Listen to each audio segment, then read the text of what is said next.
Right. ప్రజలేమంటున్నారో చూశారు కదా. ఇక ఇదే అంశంపై మరింత సమాచారాన్ని మా ప్రతినిధి వర్మ అందిస్తారు. వర్మ.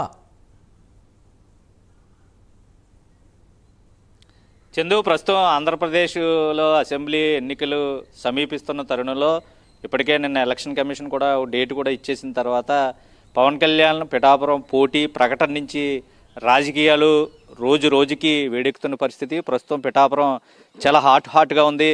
పవన్ కళ్యాణ్ పిఠాపురం నుంచి పోటీ చేస్తారు ప్రకటించారు.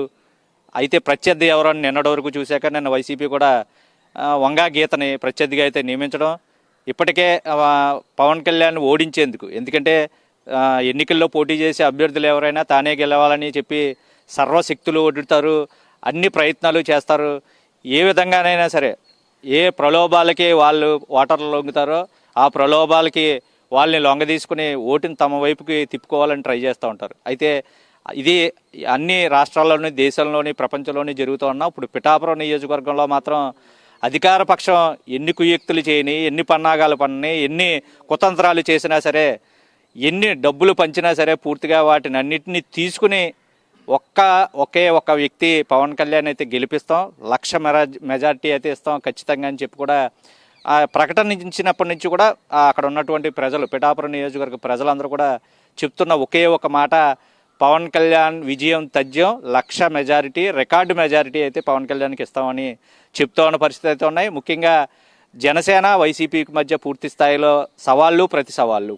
ఏదైతే గతంలో కాకినాడ సిటీ ఎమ్మెల్యే ద్వారంపూడి చంద్రశేఖర్ రెడ్డి జిల్లాలో పవన్ కళ్యాణ్ వారాహిత్రలో భాగంగా తిరిగి వెళ్తున్న సమయంలో దమ్ముంటే నాపై పోటీ చేయి, లేదంటే జిల్లాలో ఎక్కడ పోటీ చేసినా సరే అక్కడ ఇన్ఛార్జిగా నేను తీసుకుని నిన్నైతే ఖచ్చితంగా ఓడిస్తానని చెప్పేదే ప్రకటన కూడా చేసి సవాల్ కూడా విరిసిన నేపథ్యంలో, అలాగే కాపుజ్యం నేత ముద్రగడ పద్మనాభం తనపై పిఠాపురం నుంచి పోటీ చేయాలని కూడా సవాల్ ఇచ్చిన నేపథ్యంలో ప్రస్తుతం ఆ విషయాలనే గుర్తు చేస్తూ పవన్ జిల్లాలోకి వచ్చాడు, పిఠాపురం నుంచి పోటీ చేస్తున్నారు, ద్వారంపూడి చంద్రశేఖర్ రెడ్డి గారు మీరు ఏం చేస్తున్నారు, పోటీకి రండి, మీ పక్క నియోజకవర్గమే అని ఆయనకి సవాల్ విసురుతున్నారు జన సైనికులు. అలాగే ముద్రగడ పద్మనాభాన్ని కూడా తాజాగా నిన్నటి నుంచి సోషల్ మీడియా వేదికగా ట్రోల్స్, మీమ్స్ విపరీతంగా, మీరు పవన్ కళ్యాణ్కి పోటీ చేస్తారు రమ్మని అన్నప్పుడు వచ్చిన తర్వాత మీరు ఏం మాట్లాడలేదు, మీకు ఒక గౌరవం ఇచ్చిన తర్వాత గౌరవాన్ని కూడా నిలబెట్టుకోకుండా మీరు వెళ్ళి వైసీపీ దగ్గర కాపు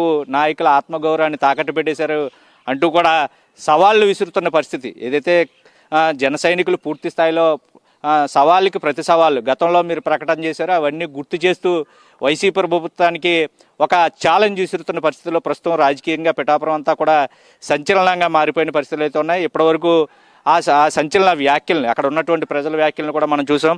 తాజాగా కాకినాడ సిటీ ఎమ్మెల్యే ద్వారంపూడి చంద్రశేఖర్ రెడ్డి గతంలో పవన్ కళ్యాణ్ పై చేసిన వ్యాఖ్యలకి, ఆ వ్యాఖ్యల గురించి, అలాగే ముద్రగడ పద్మనాభం కూడా తనపై పోటీ చేయాలని నిన్నటి రోజు ప్రత్యేకించి సినిమా ఇండస్ట్రీలో హీరో తొలుత తానే అని, తర్వాత వీళ్ళందరూ వచ్చారని, అలాగే రాజకీయంలో తానే హీరో అని, రాజకీయాలు తన దగ్గరే నేర్చుకోవాలని, పవన్ కళ్యాణ్కి రాజకీయాలు కూడా ఏమీ తెలియదు ఇప్పటికీ, ఏదైతే 24 సీట్లు తొలుత ఒప్పుకున్న తర్వాత 21 కూడా తగ్గి పూర్తిగా కూడా రాజకీయాలని చంద్రబాబుకి తాకట్టు పెట్టాడు అంటూ కూడా చాలా విమర్శలు, ఘాటు విమర్శలు కూడా చేసి రాజకీయాల్లో పవన్ కళ్యాణ్ ఏమీ సాధించలేడు అంటూ కూడా ఆయనపై సెటైర్లు వేస్తూ నిన్న వైసీపీ తీర్థం తర్వాత ఆయన తొలిసారిగా మీడియాతో మాట్లాడుతూ కూడా చాలా ఆరోపణలు కూడా చేశారు. అయితే దానికి బదులుగా కొంతమంది ఇప్పుడు నాయకులైతేనో, ఇక్కడ ఉన్నటువంటి నియోజకవర్గ ప్రజలైతేనో మనతో పాటు ఉన్నారు.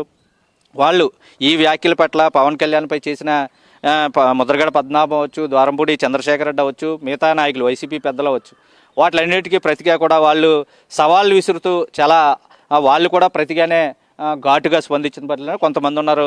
వాళ్ళని అడిగి ఈ వ్యాఖ్యల పట్ల వాళ్ళు ఏ విధంగా మాట్లాడతారో అడిగి తెలుసుకుందాం. ఇప్పుడు పవన్ కళ్యాణ్ పోటీ తర్వాత రాజకీయం అంతా, రాష్ట్ర రాజకీయం అంతా ఒకటి, పిఠాపురం రాజకీయం అంతా ఒకటే అయిపోయింది.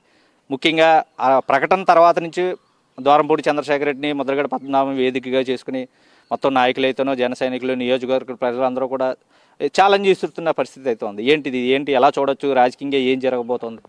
ముందుగా ఒక విషయం అండి, ఈ రాష్ట్రం మొత్తం మీద అత్యంత ఆదరణ కలిగిన వ్యక్తి జనసేన అధ్యక్షుడు పవన్ కళ్యాణ్ గారు. ఈ రోజున వైసీపీ మినిస్టర్లు కానీ, వైసీపీ ఎమ్మెల్యేలు కానీ తమకి జగన్మోహన్ రెడ్డి సీట్ ఇవ్వాలంటే వాళ్ళకి కావాల్సిన ప్రథమ లక్షణం పవన్ కళ్యాణ్ తిడితే చాలన్న దిగజారుడి స్థాయికి వచ్చేసిన పరిస్థితి రాష్ట్రంలో.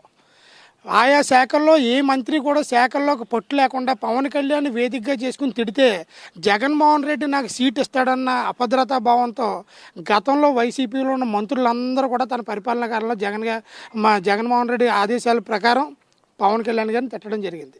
ఈ రోజున మా కాకినాడ సిటీ ఎమ్మెల్యే ద్వారంపూడి చంద్రశేఖర్ రెడ్డి గారు 2 సార్లు ప్రెస్ మీట్ పెట్టి పవన్ కళ్యాణ్ నువ్వు ఎక్కడున్నా సరే ఎక్కడ పోటీ చేసినా నేనే బాధ్యత తీసుకుంటాను, నేను నిన్ను ఓడిస్తాను, నాకు అంత పలుకుబడి ఉందని చెప్పినప్పుడు ఇవాళ మేము కూడా మిమ్మల్ని అడుగుతున్నాం, ఏమండి ఆయన పిఠాపురంలో పోటీ చేస్తానని చెప్పినప్పుడు మీరు జగన్మోహన్ రెడ్డి గారికి అత్యంత సన్నిహితుడు కదా, మరి అక్కడ మీరు నిలబడచ్చు కదా, మీరు నిలబడి అక్కడ పోటీ చేస్తే మీ సత్తా ఏంటో తెలుసును కదా. ఫస్ట్ ఇది. రెండో విషయం, పబ్లిసిటీ ఎప్పుడు కూడా మ్యాటర్ వీక్గా ఉన్నవాడికే పబ్లిసిటీ పీక్గా ఉంటుందని చెప్పి ఈ రోజున మేము చెప్తున్నాం. జగన్మోహన్ రెడ్డి సిద్ధం సభ అని చెప్పి పెట్టి ఆర్టీసీ బస్సులు తరలించి జనాల్ని మద్యం డబ్బు ఇచ్చి తరలిస్తే కూడా గ్రీన్ మ్యాట్ షాట్లు వేసుకునే పరిస్థితి వచ్చింది ఈ రోజున. ఇదే పవన్ కళ్యాణ్ గారు మీటింగ్కి పిలిపిస్తే సొంత డబ్బులతో సొంత కార్లు సొంత బస్సుల మీద వచ్చి పవన్ కళ్యాణ్ వెనకాల మేము ఉన్నామని చెప్పే పరిస్థితి పవన్ కళ్యాణ్ గారిది. ఆ రెండేళ్ళకి కొన్ని యోజనాలు తేడా ఉంది. ఈ రోజున ఈ వైసీపీ మినిస్టర్లు కానీ మా కాకినాడ సిటీ ఎమ్మెల్యే గారు కానీ పవన్ కళ్యాణ్ ఓడిస్తానని చెప్తే ఇవన్నీ కళ్ళబొల్లి మాటలు, మేకపోతే గాంభీర్యం తప్ప వీళ్ళకి ఒరిజినల్గా సినిమా అంత లేదు. రెండోది, కాపు ఉద్యమ నేతడు, దయచేసి ఇక్కడి నుంచి ఆ పేరు పెట్టి పిలకండి. తునిలో ఘటన జరిగినప్పుడు ఎప్పుడు కూడా కాపులకు పౌరుషం ఉంటుంది కానీ సంఘ విద్రోహ చర్యలు ఎప్పుడు చేసే పరిస్థితులు లేవు కాపులు ఇన్నాళ్ళ చరిత్రలో. అలాంటిది ఆ రోజు తునిలో రైలు దగ్ధం జరిగిందంటే మేము అందరూ కూడా ఏమనుకున్నామంటే అయ్యి బాబు కాపులకి ఎంత ఆగ్రహం ఉందనుకున్నాం. కానీ మా కాపు నాయకుడికి ఆ రోజున ఉప్మా ముద్ర రెడ్డి గారు పంపించారని తెలియలేదు మా అందరికైనా. ఆ రోజున ఆ కాపులకి పెట్టిన పద్మనాభం గారు పెట్టిన ఉప్మా రెడ్డి గారు పంపించిన డబ్బులు అని తెలిసి తర్వాత చాలామంది మనీ ఆర్డర్లు వేయడం కూడా జరిగింది. ఈ రోజున పద్మనాభం గారు అంటాడు నిన్న మీటింగ్లో, మొలతాడు లేనోడు లాగు లేనోడు కూడా రాజకీయం నాకు చెప్పేస్తున్నారు అన్నాడు. అవునండి పద్మనాభం గారు, వాళ్ళకి మొలతాడు లాగు లేకపోయినా నువ్వేదో ఉద్ధరించేస్తావు, కాపుల యొక్క జనాభాని బీసీల్లో కలుపుతావు, కాపులకి రిజర్వేషన్లు తెస్తాయేమో అని నిన్ను నమ్మి నీ వెనకాల తిరిగారు ఈ రోజున. మరి వాళ్ళందరూ కూడా ఈరోజు నేను గుడ్డిగా నమ్మితే నువ్వేం చేసావు, రెడ్డి గారి దగ్గర డబ్బులు తీసుకున్నాను అని చెప్పి ఆయనే నాకు ఉద్యమానికి సాయం చేశారని చెప్పావు. ఈ రోజున అది పరిస్థితి. కాపులను తాకట్టు పెట్టేసింది నువ్వు కదా. లాగు ఉన్నవాడు నిక్కరేసుకున్నవాడు కూడా మాట్లాడుతున్నాడట. వాళ్ళందరూ గుడ్డిగా నమ్మారు కాబట్టి నువ్వు ఉద్యమ నాయకుడు అయ్యావు. రెండో విషయం, పిఠాపురంలో పోటీ చేయాలా. ఏమండి ఒక విషయం చెప్తాను, పవన్ కళ్యాణ్ గారు మీ ఇంటికి రాలేదని మీరు బహిరంగ లేఖ రాశారు. ఏమండి నాకు ఇన్ని షరతులు కావాలని. మరి రెడ్డి గారు మీకు ఎన్ని కేజీలు ఉప్మా మూటలు పంపించారు, లేకపోతే ఎన్ని కేజీలు నగదు మూటలు పంపించారు? కనీసం మిథున్ రెడ్డి గారు వస్తే నువ్వు వెళ్ళి ఏ షరతులు లేకుండా జాయిన్ అయిపోవా? మీకు ఈ రోజు వరకు కూడా రాజకీయ దురంధరుడు అంటారు కదా మీరు.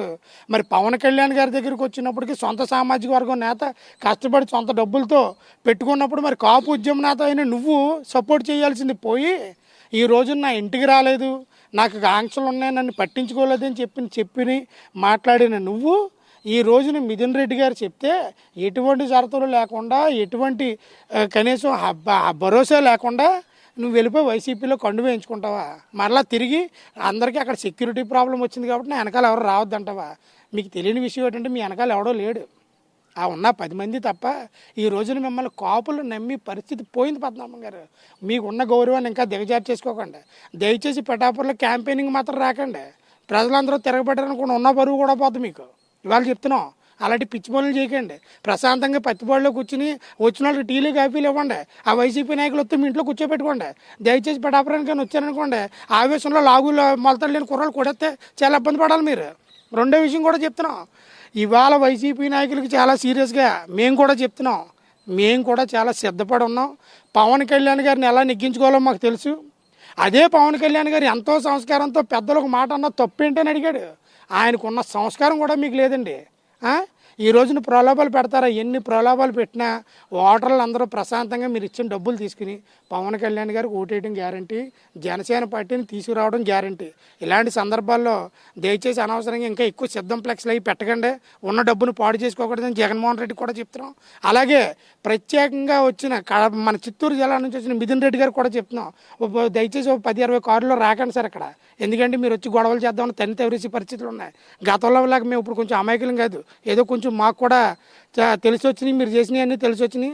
పొరపాటున ఓడిపోతే ఉన్న పరువు కూడా పోద్ది కాబట్టి ప్రశాంతంగా ఉండి పైనుంచి చూడండి తప్ప ఎక్కువ డబ్బులు పెట్టేసి ఏదో చేసేద్దాం అనుకుంటే జనాలు ఉన్న పంచులు కూడా లాగేస్తారు. ప్రస్తుతానికి మీకు 170 వైనాట్ 175 కాదు, ఆ ఫిగర్ ఎప్పుడో పడిపోయి జగన్మోహన్ రెడ్డి గారు చాలా హుందాగా దిగిపోతానని చెప్పిన రోజులు కూడా ఉన్నాయి. అవన్నీ కూడా గుర్తు చేసుకుని ప్రశాంతంగా వచ్చి గౌరవంగా చేయండి.